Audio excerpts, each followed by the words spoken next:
Morning everyone, কেমন আছো সবাই? নতুন একটা ভিডিওতে জানাই অনেক অনেক ওয়েলকাম, অনেক ভালোবাসা। আজ হলো 28শে মে আর এখন বাজে সকাল 9টা আর বাইরের ওয়েদারটা এরকম আছে, মেঘলা মেঘলা, বেশ এখনো পর্যন্ত গরম লাগছে না। তো সকালবেলায় ব্রেকফাস্টে বানাবো আজকে একটু ঝাল ঝাল করে গোলা রুটি, পেঁয়াজ আর লঙ্কা দিয়ে আটার সাথে মেখে রেখেছি।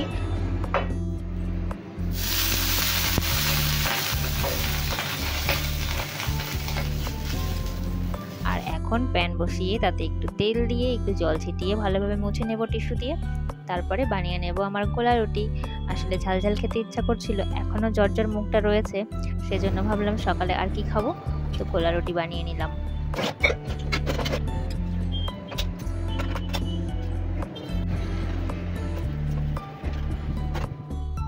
সাথে করে একটু দুধ চাও বসিয়ে দিয়েছি, গরম গরম গোলা রুটি আর দুধ চা নিয়ে বসেও পড়েছি। এই রুটিটা গরম গরম খেলেই তবে ভালো লাগে। আজকের শরীরটা মোটামুটি ভালো, মানে জ্বর টর তো নেই, কিন্তু শরীরটা না একটু দুর্বল রয়েছে। আর ঠোঁটের মধ্যে যে ফোসকাগুলো পড়েছিল সেইগুলো একটু একটু শুকিয়ে যাচ্ছে। আজ যেহেতু বৃহস্পতিবার, তো ঘরটা একটু মুছে নেব। আসলে ঘর বাড়ি নোংরা হয়ে থাকলে না ভালো লাগে না, তো সেজন্য যতই শরীর খারাপ থাকুক একটু একটু পরিষ্কার পরিচ্ছন্ন তো রাখতেই হয়। এদিকে দুপুরে রান্না বান্নাটাও করে নিলাম, কচু শাক আর চাল কুমড়োর ঘন্ট। আর রাত্রেবেলা যে তাহেরি করেছিল ওটা রয়েছে, ওটা গরম করে নিচ্ছি এখন, এটা দিয়েই লাঞ্চ করব আজকে। স্নান পুজো কমপ্লিট হলো আর রান্নাও কমপ্লিট হয়ে গেছে। বেশি কিছু রান্না করিনি এখন, রাত্রেবেলা তো সব খাওয়া দাওয়া করবো, ওই জন্য আর এখন বেশি কিছু করিনি। এখন আমার তাহেরি আছে, ওটাতেই হয়ে যাবে। আর আজকে একটু শরীরটা ভালো লাগছে অনেকটা, কিন্তু একটু দুর্বলতা আছে। আর জ্বরজারি হয়ে গেলে তারপরে যদি মাথা দিয়ে স্নান না করতে পারি তাহলে আর শান্তি হয় না। আজকে একদম শ্যাম্পু দিয়ে স্নান করেছি, একটু মানে হালকা লাগছে, নাহলে মনে হচ্ছিলো মাথার মধ্যে এত বড় একটা বোঝা।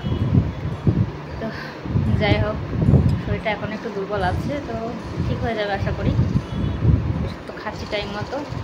আর এখন বেজে গেছে প্রায় 2টো, আর একটু বাদে খাওয়া দাওয়া করবো। একটু ফ্যানের নিচে বসে আছি, আর আকাশটা মেঘলা হয়ে আছে, বৃষ্টি কখন আসবে বোঝা যাচ্ছে না। সকালে একটু ছিটে ফোটা হয়ে গেছে। চলো এখন একটু বাদে খেয়ে নেব। দুপুরবেলায় তাহেরি নিয়ে বসে পড়েছি খেতে, আর বেশ ঝাল ঝাল তাহেরি খাবো এখন। আর এটা বাসি হলে বেশি ভালো লাগে, যেমন বিরিয়ানি এগুলো বাসি হলে বেশি ভালো লাগে সেরকম। গুড ইভিনিং, এখন হয়ে গেছে সন্ধ্যা 7:10, আর সন্ধ্যা দিয়ে এসে বসেছিলাম, একটু কাজও করছি। অনেকদিন পরে এই কাজটা নিয়ে আবার বসলাম, তো চলো তোমাদেরকেও দেখাই। এই হলো কাজ, আসনের এতটা বাকি আছে এখন করতে, তো এটা নিয়ে এখন একটু বসলাম।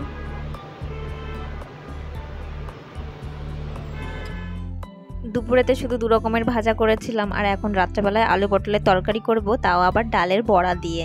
আজকে একটু নতুনভাবে করব। প্রথম ভেবেছিলাম শুধু আলু পটলের তরকারি করব, তারপরে মনে হলো না, একটা রেসিপি দেখলাম ইউটিউবে, তাই মনে হলো একটু নতুনত্ব কিছু বানাই। এবার মুসুরির ডাল দিয়ে বড়াটাকে দিয়ে দিচ্ছি। ডালটাকে প্রথমে পেস্ট করে নিয়েছি, ভিজিয়ে রেখেছিলাম যদিও। এর মধ্যে লঙ্কা, লবণ, হলুদ আর কালো জিরে দিয়ে পেস্ট করে নিয়েছি। আর আরেকটা এক্সপেরিমেন্ট করেছি, সেটা হলো ঘরে সলিড চিকেন ছিল, তো চিকেনটাকেও একটু গ্রেট করে দিয়ে দিয়েছি ডালের মধ্যে, তো এটা খেতে আরও বেশি টেস্ট লাগবে। আর ওদিকে দুধটাকেও গরম বসিয়ে দিয়েছি। তো চলো বড়াগুলো ভাজতে থাকি।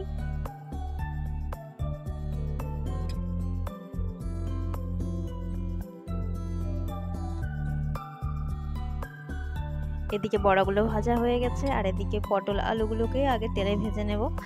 মশলার মধ্যে দিয়েছি পেঁয়াজ, আদা পেস্ট, কাঁচা লঙ্কা, শুকনো লঙ্কা পেস্ট, একটু কাশ্মীরি লঙ্কার গুঁড়ো, এগুলো দিয়ে মশলা কষিয়ে নিয়েছিলাম। আর তারপরে আলু পটল ভেজে ঝোল দিয়ে জাল দিয়েছি বেশ কিছুক্ষণ। তারপরে এখন বড়াগুলোকে শেষের মুহূর্তের দিকে দিয়ে দিলাম। এখন 5 থেকে 7 মিনিটের মতো একটু জাল দেব, তারপরে নামানোর আগে একটু গরম মশলা দিয়ে নামিয়ে নেব।